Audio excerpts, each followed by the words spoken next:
It'd be a little bit of a developer commentary kind of video on my NostalgiaVille map, Grigori. This map wasn't exactly the best. Unfortunately, it did not turn out as I would have hoped. This really mainly came down to time. I really didn't have much time to work on this within the 3 months available. That 3 months was probably the busiest I have ever been in my entire life. It was bad. And of course, I made the terrible decision of attempting to create a map within that amount of time. I had maybe about 4 days allocated to doing this in total. So yeah, it certainly showed, I'd say. So there was a lot of stuff that got cut from this that I wanted to do. One of the first things was that I wanted to have Grigori actually talk, because in case you don't know, which I think most people figured out after reading the reviews, you're supposed to be Grigori. You are actually supposed to be him. So, yeah, that's why you have the Annabelle, which some people actually really liked, other people didn't really like. I think it was just a bit of an opinion thing. To be fair, it is a very broken gun and probably shouldn't be used in actual gameplay, but I wanted to communicate to the player that it was actually, you know, you were actually Grigori. Of course, probably would have been a little better if the gun actually looked like the Annabelle. It didn't just look like the default Half-Life 2 shotgun. Anyways, so that is supposed to indicate this is your goal here, the sparks. If you look out over to there, you can see that the cord goes over to the switch, and it's implying you're supposed to turn on the radio. That's supposed to be the goal at the very least. I wanted to communicate that a little better, but I couldn't. I think a lot of people didn't really understand that. I wasn't going to use like in-game text, because I don't really want to use that if I could avoid it, so I just didn't. So yeah, hopefully people actually understood what I was going for, but I think the majority of people probably didn't, because it's kind of not that obvious. Now, why Grigori would actually need a radio, I have no idea. He seems pretty content in Ravenholm. Also, this is a bit of a glitch here. You can just open this door, no problem. I forgot to make it lock until you destroyed all those panels. Yeah, so yeah, this gun really doesn't work that well, for being honest. Oh, that's a lot of lag right there. Yeah, this is going to be a really low quality video, by the way. I've already recorded this once, and you couldn't even hear what I was saying. So this is me re-recording it, and yeah, the video did not turn out well at all. It's, yeah, not exactly the best quality, but that's mainly due to the fact that my computer is not good at all. It's a terrible computer, and it can't really record at a high quality, and also my microphone isn't exactly the best either. This area looks really bad. I'm not proud of this area at all. There's some Z-clipping that happens a lot in this map. I mean, I tried to spruce it up a little bit by having all of these, like, decals, and also having, like, the dust motes. Didn't really help all that much, and this is also very, like, the staircases aren't really this wide, and like, the ceiling here feels a little too low. It just doesn't feel very proportionately sound, but like I said, didn't really have time to fix that. This right here is actually a little bit of a reference to a movie called Eraserhead. It's 1977. There's a part where the main character looks out the window and just sees a brick wall right in front of it, kind of defeating the purpose of window, and I just kind of included that because I had nothing else to put out here. So yeah, that's just a little thing. This is something I do with a lot of my corners in, like, I guess, like, run down or abandoned areas, which I usually do a lot of in my maps. These corners are, I mean, they look pretty bad from this area, but from over here, they look a little better. It's just something I've done. I don't really know why. I should probably stop doing it because, like I said, it does not look very good from, like, this angle. It looks very, very choppy, but, I didn't. That pistol was, like, inside of him.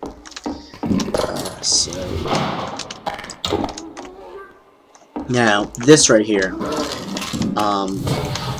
was actually a very, very last-minute thing. I think a lot of people could tell that, because most people couldn't even find this, and I didn't really want to include it, because, at least from what we know about the Half-Life universe, there's really only one gravity gun, so having one in Ravenholm for no reason just felt very strange to me. I eventually decided to include it, because most people, I think, don't really want to play a Ravenholm map without the gravity gun. Well, actually, most people definitely don't want to play a map without the gravity gun, because people who did not find this were not too happy about the fact that I didn't include it. So, probably should have put it in a better area, so people actually could use it. But, like I said, I didn't really have much time to think about that. So there was actually originally a staircase, and that's where the gravity gun was going to be. That's one of the last things I did, but I removed it at the last second because I didn't think people were going to go actually up there. This is a pretty terrible staircase right here. It used to be like right here. Very, very little remnants of it there. This was the area that we were going to go up to. Probably should have deleted this, but as I said, I ran out of time. Yeah, it certainly should not have been released, but unfortunately it did. So yeah, you could also look out on the area that you're going to next, and the gravity gun would be inside here. So yeah, that was a thing that I was going to include. So on, I actually kind of like the look of this area out here. This is something that I saw Domo mention in his video about NostalgiaVille, where he thought that there was a lambda cache in here. And yes, there was supposed to be, and I was going to include it in my final compile. Unfortunately, I forgot. And now there's just a misleading lambda symbol here for no good reason. Yeah. Also saw how Domo kind of got out of the map by climbing on top of this and getting over to there. Yeah, I didn't even notice that was a possibility.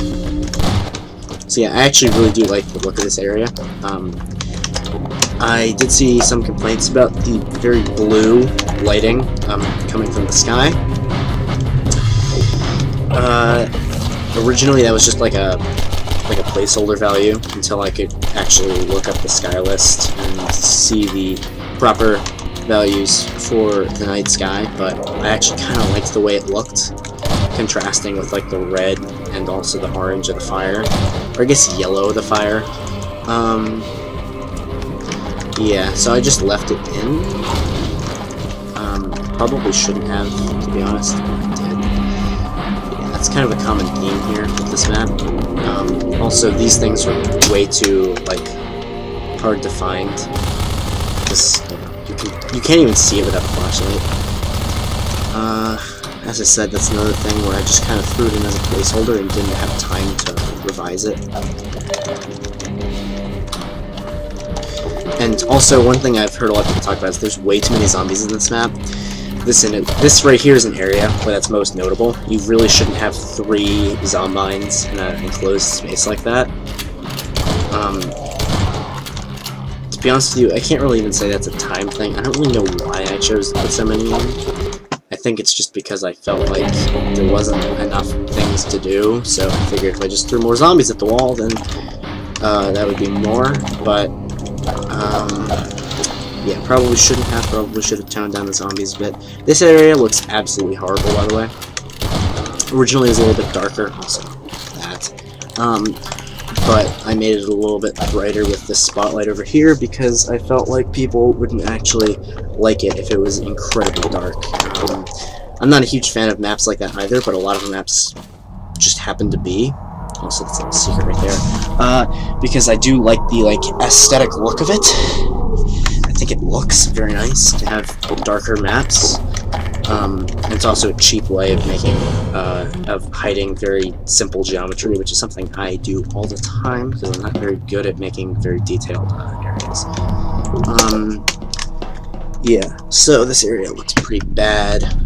There's some Z clipping right there. Also, you can jump on top of this, which you shouldn't be able to do, but the clipping wasn't going in at this proper angle. This building is actually at a very, very weird angle on Hammer.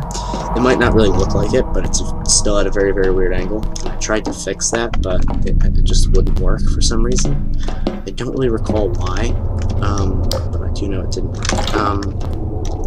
Some of those buildings back there are actually ones copied from the base game. The reason why I did that is because I wanted to like enforce a sense of continuity between like this map and the Ravenholm maps in Half-Life 2 to show like, hey, look, this is in the same universe.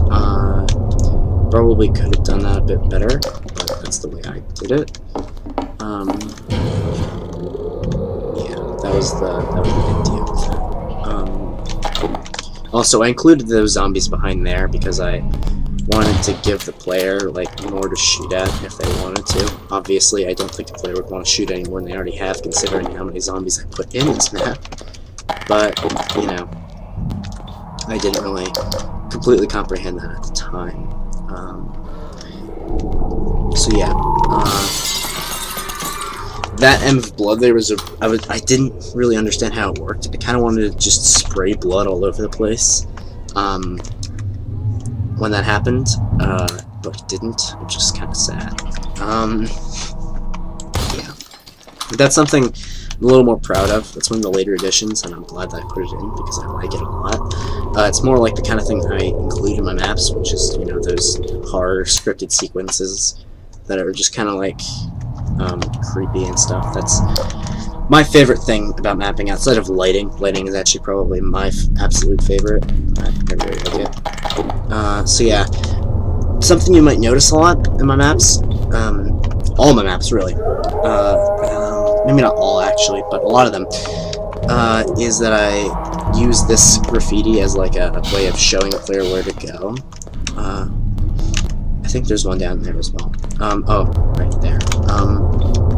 I just do it because I like the graffiti a lot. I think it's really kind of creepy, and it fits well with the tone of most of my maps. Yeah, it's something no one really notices, but it is something that I do. So yeah, this area you weren't actually supposed to take damage when you fell, and you didn't right up until it released, and of course, right when it releases, you take about 4 damage. I can't tell you why that's the case. It's very strange. I swear, though, I swear, you did not take damage when I did my final compile. I don't know why it all of a sudden is like that. Yeah, so moving on, this is something else to do with a lot of my maps. One of the more common themes is that I have a door with this blood texture coming out of it, almost to imply that someone, like a dead body, was kind of just dragged in there. Sometimes I'll even put sounds behind there. I think it's kind of cool. It adds a little bit of creepiness to the area.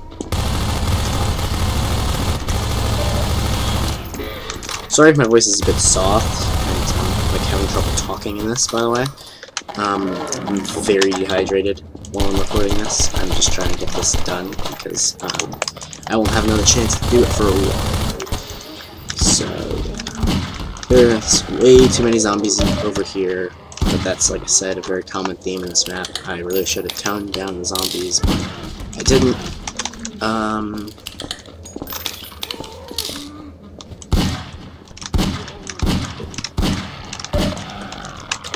So yeah, looking up over there, you can see the beginning of the map. You can see the cord going over to the radio. I think you can actually see the radio, yeah. As well as that spotlight now. There's some more Z clipping. That's pretty much it. So then you just flip the switch, and like I said, I wanted to include much more after that, but I ran out of time. So that's where the map ends. So hopefully this was entertaining for you. If it is, I might actually do one of these for all my previous maps. I have actually recorded one for all of them, but I didn't upload them because I kind of rambled a lot. I did that a little bit here too, but not nearly as much as I did in those videos. So yeah, if this video is something people enjoy, I might do those for my other maps, because there are a lot of things that I feel could be explained about them. Because a lot of them are a bit strange, especially like active transport through space and time. So yeah, that's pretty much the end of this. I'll see you later. Have a good day.